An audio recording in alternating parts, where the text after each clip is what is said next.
hard hat area. So we don't have permission to let anyone go. But our Sabatis are here.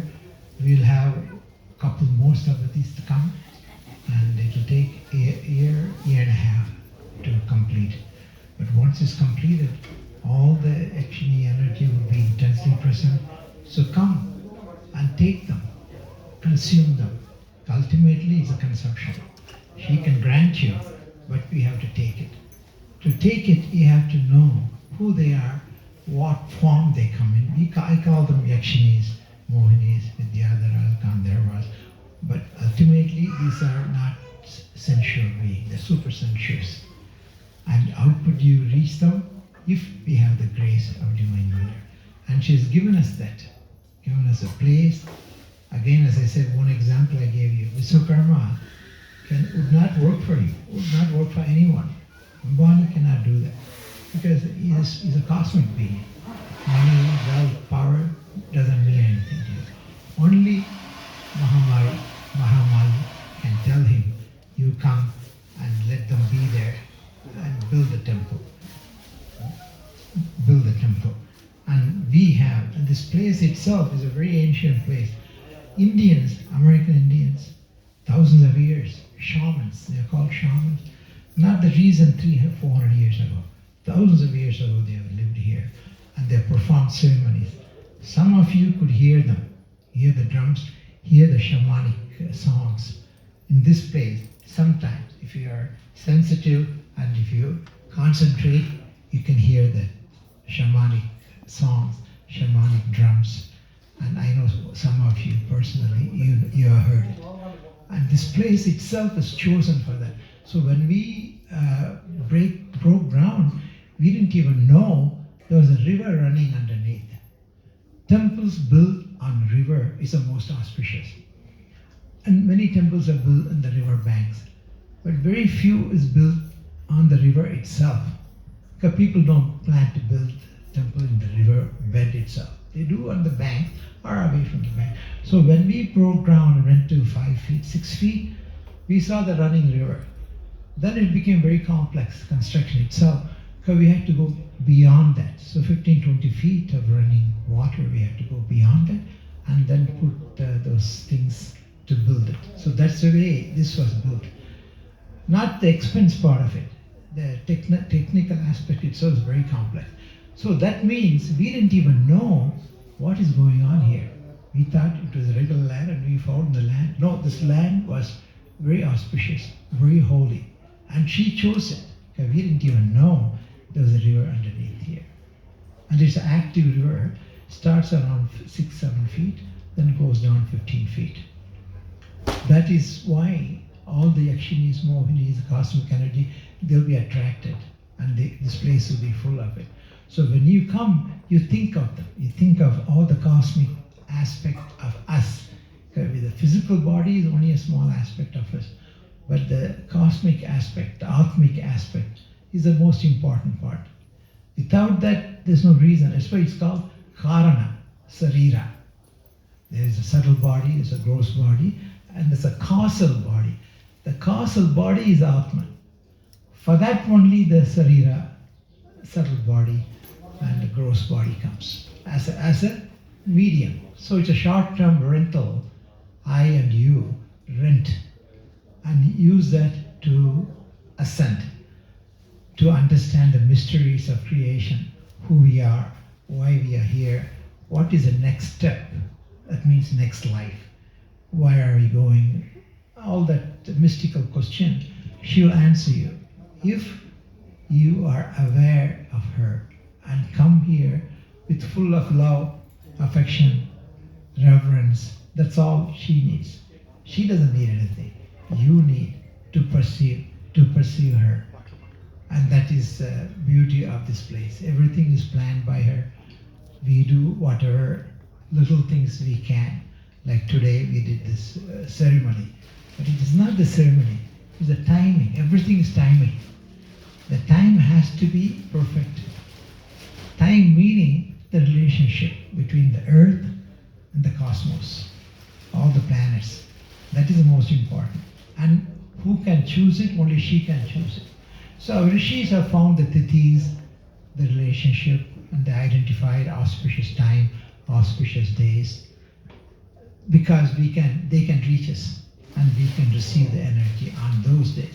So tithis are very important. Today is the Revati Nakshatra, and the tithi is a good tithi. So today is the day she said, you invoke me. Fridays. So in the month of Audi, all the Fridays are very auspicious because of the relationship of earth with the cosmos. And they say the devatas, when they look down on this time, they look down with kindness, more compassion, more intense energy, just like they did when the cataclysm happened, which created Himalayan mountains and which created the Gauri Kund. And I was there, I saw the place. It's a very small temple, but the energy is very intense. And Gauri is considered as Mahatapasvi. That means the intense concentration, intense sacrifice she did for us to create us, so she can see the drama, so we can act out. Because she's a producer, she's a director, she's an actor. And we are part of her, actors. So we come and play that part. So her wish is fulfilled. Her only wish is for us to know her. That's all. Look how kind a divine can be. She even builds a temple for us. Usually humans plan and build temple for divine. But this temple, she planned, she built it so that you and I can come and experience her, explore her, and get her grace. That's a wonderful concept. And it doesn't happen. Very rarely it happens. And it has happened here. And you are part of it. So I want you to be aware of it and consume her. Consumption is the most important. You can come here not knowing all these intricacies, but knowing and consuming her, you explore. Because exploring her and experiencing her is a mighty gift. It's not given to humans, it's not given to anyone. Rishis asked for that, and some of them got it. Because when the Rishis asked for that, Mother said, no, don't ask to experience me, explore me. Because if you do that and get that close to me, you would not exist. So when the Rishi asked Mother, she said, ask Mahasaraswati, maybe she will tell you. And she took him to Swarga and saw the creative drama, how the creation happens, how she meditated, and she intensely sacrificed her emotions, her thought, and created us. And that's why I said she's a producer, writer, and the actor. Only reason is she wanted to experience herself, otherwise she was all alone, pure consciousness with no emotions like our human emotion. So she created life forms. And we are the highest on earth. We are the most developed consciously. And ultimately that's what it means. Conscious level should go up to higher level. That means next level for us, for you and me, is Devaloka. We will go to that world. But this is not Devaloka, but this is entrance to Devaloka. Many gurus who came here, they all identified this is the entrance to Devaloka. So when you and I finish up here and go next level, that would be Devaloka. And you would not be new, just like explorers who came to this country. If they had known about this place before, they can quickly become part of it. But they didn't. It's a new country, new world. But for us, that all won't be new because she is introducing all the cosmic energies now in this life. So when we go to that world, which is Devaloka, we may not have the body, this body.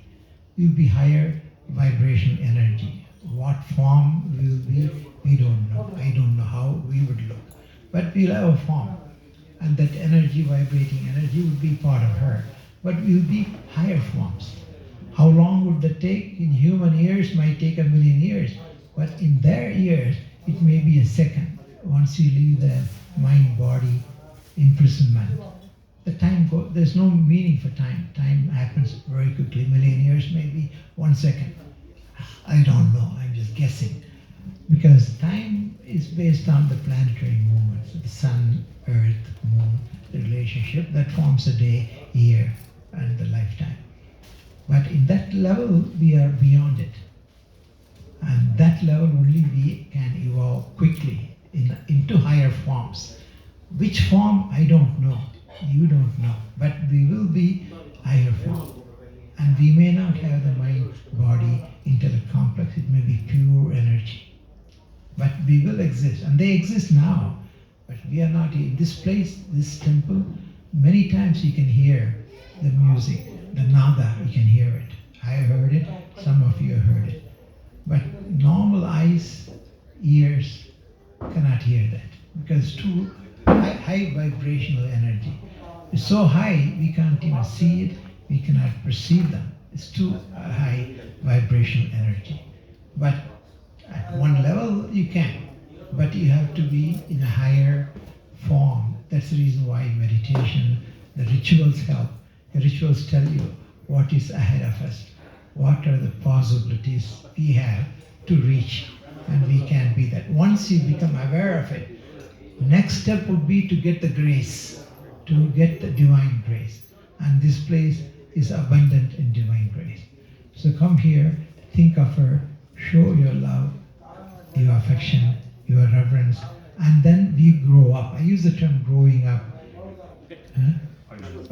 I use the term growing up, meaning in a conscious level. Our consciousness grows up. When it grows up, you can see things you cannot normally see with the eyes. You can hear things which you normally cannot hear with the ears. You can feel things which you can't normally feel. These are all supersensuous aspects of us. And this place, again, in other words, Kundalini wakes up. And all of our Kundalini is awakened. Your Kundalini is awakened. But different level, it has to travel up and then come back. It keeps on moving, the ascension, the Kundalini level, depending on your ascension.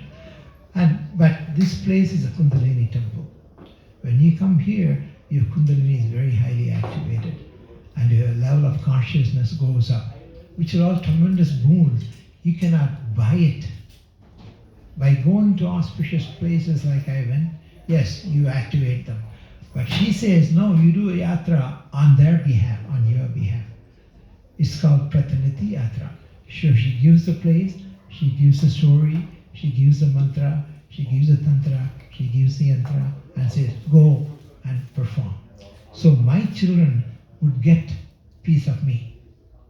See how kind she is to be able to give us that ability, and for us to be able to participate, ultimately sacrifice. You have to give piece of us to that energy so that we can consume her.